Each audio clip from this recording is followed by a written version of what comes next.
Oh, yes. Oh, yes. We're going to take a little look at some StarCraft history here. This is Garimto versus ElkY in the Sky OSL 2002. This is extremely early StarCraft Brood War. It was beginning to pick up on TV. The experiments that the Koreans had conducted where they put the game on cable and to see, is this going to work? Is this going to become popular? It was, and it was starting to take off.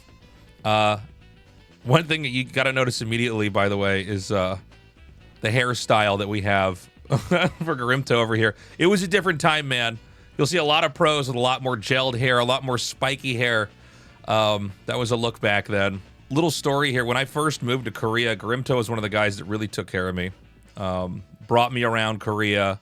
I'm going to get the volume on here because I think the music should be gone now. This guy brought me out to dinner several times. Used to drive me to some of the GOM TV matches that I would cast. Really helped me out a lot. I kind of fell out of touch with him, but I would just gotta say I speak very highly of him. Wonderful person. ElkY as well was a buddy of mine in the early days. I want to fucking barf. Thank you so much for the raid, Mad Cow. Let me pause my alerts here. ElkY was in the one of the top pros in the very early days of, I guess what you would call like kind of the conventional pro team era of StarCraft 1. So there was ElkY, there was Rekrol, Asem, Legionnaire. I might be forgetting some names here, but you know, Smuffed as well. Some great foreign players, and they were on TV. They were playing really well. They were competing with the very best. I'm going to turn this down just slightly here so I can hear myself think.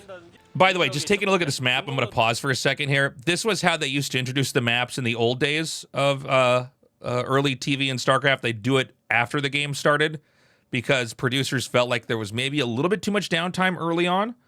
Obviously, we don't do that anymore in produced StarCraft because there's a chance people cheese. There's usually, if the casters are good enough time to talk about important things involving the matchup and the map during the game, that bringing up this graphic doesn't make sense. So now they do this this style, well, it was showing the map. They do it in the pre-show, basically. Sometimes they use telestrators. You can see here there some drawing on the screen trying to illustrate what parts matter on the map. This is a crazy map. I don't think we would ever use it in ASL now because you're basically starting out on low ground, and then there's a ring around your entire base that's the high ground that then goes back onto low ground. So this is the map Neo Vertigo.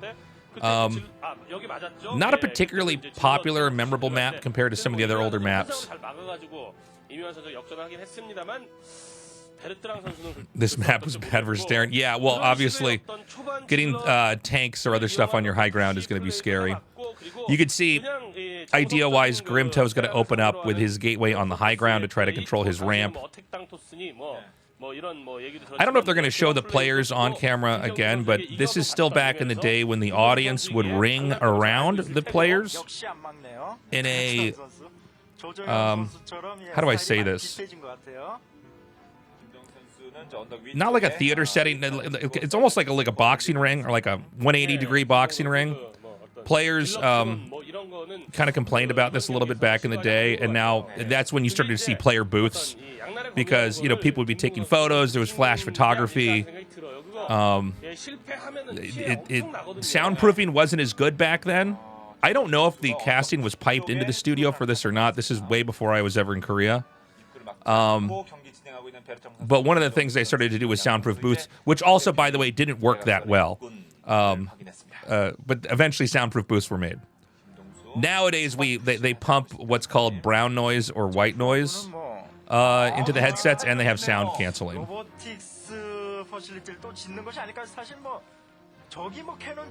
Was I present at these events? So this is 2002, so I was in high school. So no. I mean, the answer is no. I moved to Korea in 2008. Thank you for the sub, ElkY. Appreciate you. So, growing up, I would along with my brother, scour the internet for these VODs and watch them and fantasize about being a pro myself playing on stage like this.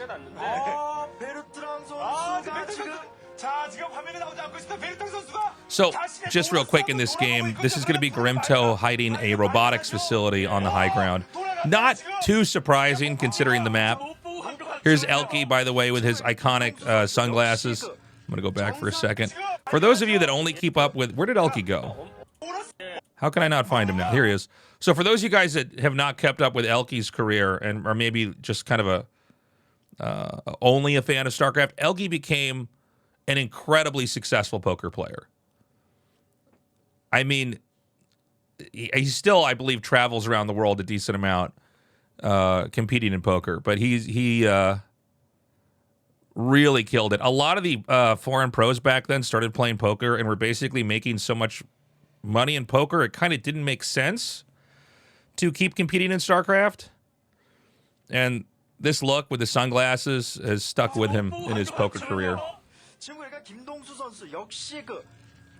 Yeah, you thought you saw him before it was poker? Yes, that's the same ElkY. I've actually had this theory for a long time that because a lot of people that are good at StarCraft can be good at poker, and I think it's because both StarCraft and poker are these games of incomplete information. Just like you have Fog of War in StarCraft, but even with the Fog of War, you can somewhat predict what they're going to do if you can understand the behaviors of the player that when you scout them and look for certain things that are telegraphed. The same is true with poker and the cards that you see and that they don't see and their behavior. So this was a pretty big deal match as far as these two players go. There was a lot of notoriety with both of them. They were extremely popular. This was kind of when we started to enter the macro phase. I mean, as far as gameplay goes, macro phase of StarCraft. So in the really early days, it was like all about can you Reaver drop or Vulture drop, Bunker Rush. Think of players like Slayer's Boxer that just had really good control. And then we started to see players like Grimto or ElkY who were, obviously their control was still good, but they were really excellent when it came to macro and expanding, controlling the map, mass production. Some people on forums would complain about the game becoming too much of a macro, an emphasis on macro, and maybe that took away from the micro moments. I think we can all agree now the game is still fine. I personally love the fact that you have to mass produce and expand. So this, I believe this was One Factory, by the way. This was a really popular rush back then. I'm going to pause for a second here. One of the funny things you'll notice immediately, this is at the top, this is a Citadel. Obviously, it doesn't make sense to put the Citadel out here just because it could be scouted. You could push up the ramp, but nobody was playing perfectly back then. Also, there's no expand from Protoss. Now, if you do a proxy Robo Reaver, I mean, obviously you're not going to expand right away, but you wouldn't ever normally see a Citadel after a proxy Robo Reaver. So different ideas back then. Obviously, things weren't perfected.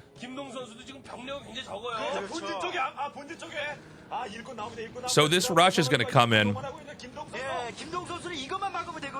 And you can see ElkY is going to slide over to the side here. It's impossible to probe drill through the valley because there's no minerals to click on. Now comes the Reaver drop.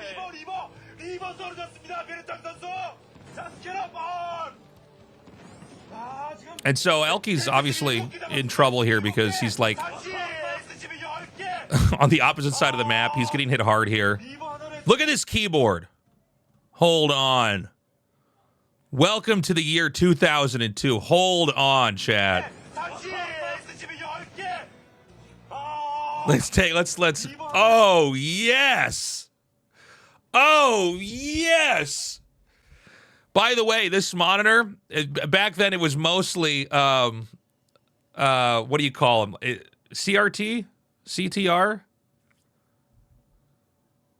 The monitors with the big backs on them, CRT, thank you. These are not monitors with the big backs, but they would use these kind of monitors because they looked sexier for TV. So this is not your normal flat screen monitor. Yeah, these are very early LCD monitors, which are not great to play games on, by the way. But, you know, there's always the kind of stage or studio aesthetic that, you know, production companies are still using. I don't believe laser mice were a thing back then, but I don't know off the top of my head. I wish I looked this up before I did this video, but it didn't occur to me until I saw his mouse hand. I believe back then people were still using the ball and the mouse. So people would also open up their mouse before the match, and they would try to clean the ball as much as possible so that it wouldn't skip on the mat. By the way, this is I've had the experience. Thank you for the raid, Diggity. I've had the experience of playing like a match where there's like camera people around you. It is so jarring and distracting. That's like a whole skill in of itself. It's why when we do ASL, we talk about how some players have played a lot of ASLs while others are new, and it's always a little bit of a challenge for the new players to actually acclimate to the environment.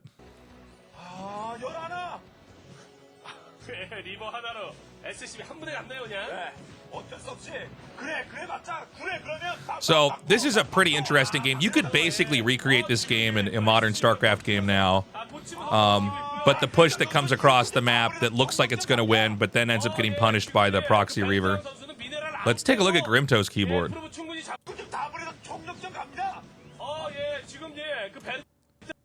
I'm sorry, I try to pause this, but it just looks like a Monet painting.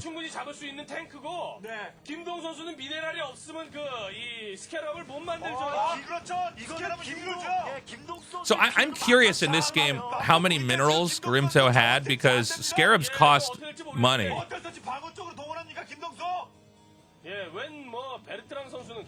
But I guess if you have enough Reavers, oh my god.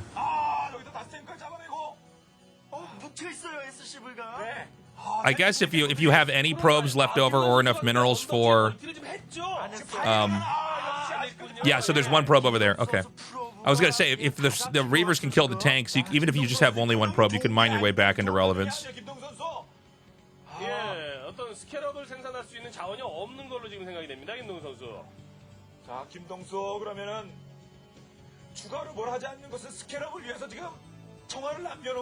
Is someone new to watching StarCraft? What does ASL and ESL stand for? ASL stands for the Africa TV StarCraft League. OSL, like in the old days, this is the OSL. This is the On GameNet Star League. The MSL is the NBC Star League. So the first letter is the production company or the TV station, and then there's Star League. You're asking me what ESL stands for? ESL is a originally German esports production company that is now the biggest esports production company in the world. So, I mean, they have offices all over the world. They were just bought by the Saudis, so they are also the people that are producing the Esports World Cup. What does ESL actually stand for? I don't actually know now that I'm thinking about it. But ESL was originally they're actually the oldest esports company, and they've lasted the longest. Electronic Sports League, is that what it stands for? Hey, GTR.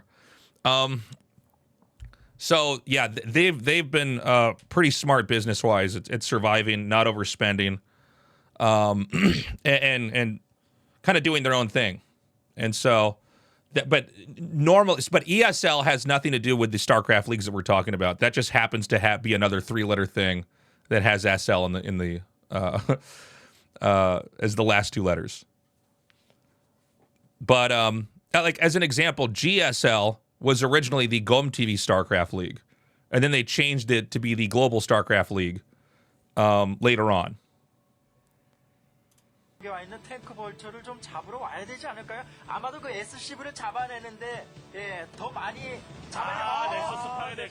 my god, he killed the Nexus.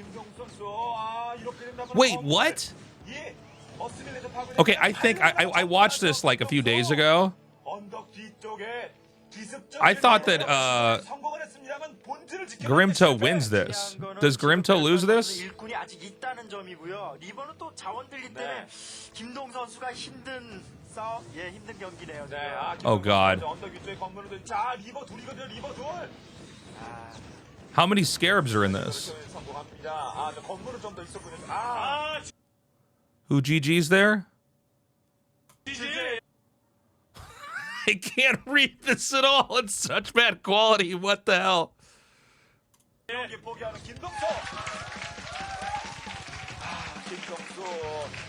So Grimto wins that?